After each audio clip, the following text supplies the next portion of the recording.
Pride and Prejudice, by Jane Austen. Chapter 54. As soon as they were gone, Elizabeth walked out to recover her spirits, or in other words, to dwell without interruption on those subjects that must deaden them more. Mr. Darcy's behaviour astonished and vexed her. "Why, if he came only to be silent, grave, and indifferent," said she, "did he come at all?" She could settle it in no way that gave her pleasure.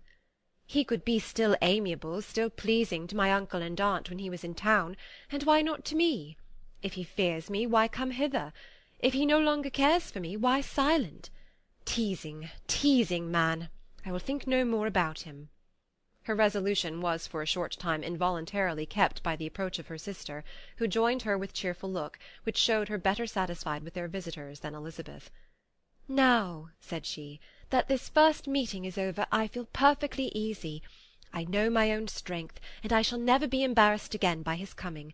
I am glad he dines here on Tuesday.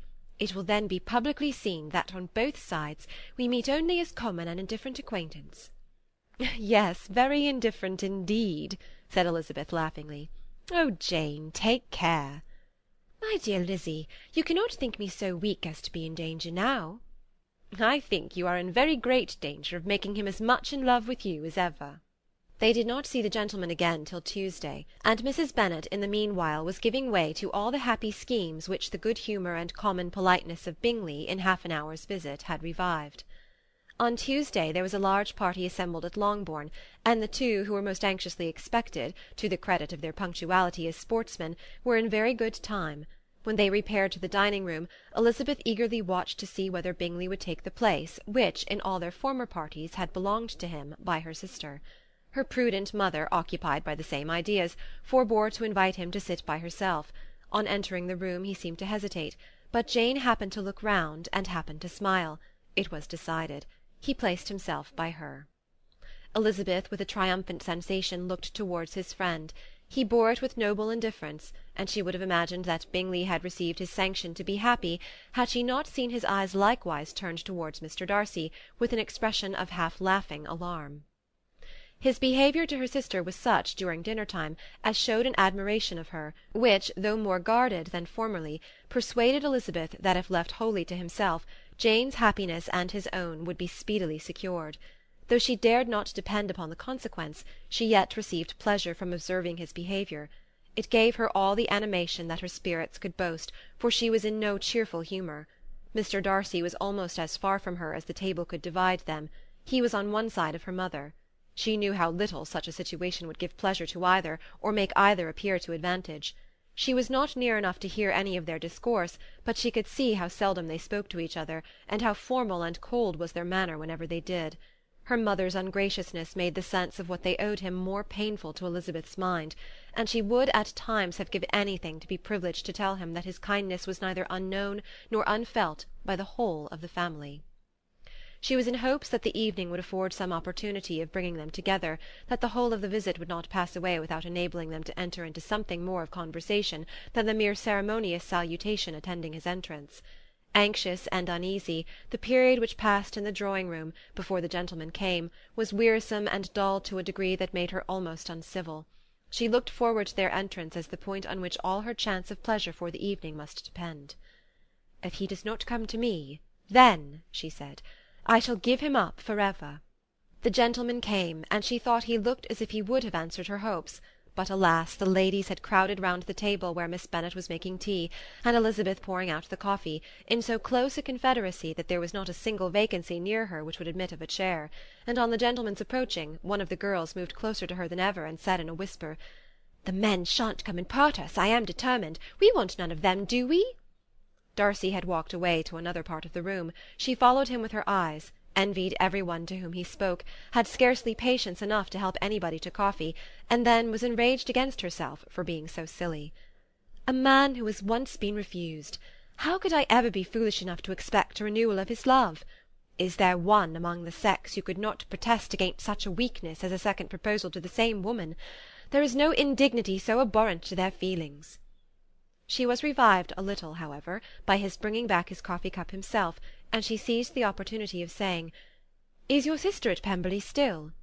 "Yes, she will remain there till Christmas." "And quite alone? Have all her friends left her?" "Mrs. Annesley is with her. The others have gone on to Scarborough these 3 weeks." She could think of nothing more to say, but if he wished to converse with her he might have better success. He stood by her, however, for some minutes in silence, and at last, on the young lady's whispering to Elizabeth again, he walked away. When the tea-things were removed, and the card-tables placed, and the ladies all rose, and Elizabeth was then hoping to be joined by him, when all her views were overthrown by seeing him fall a victim to her mother's rapacity for whist-players, and in a few moments after seated with the rest of the party.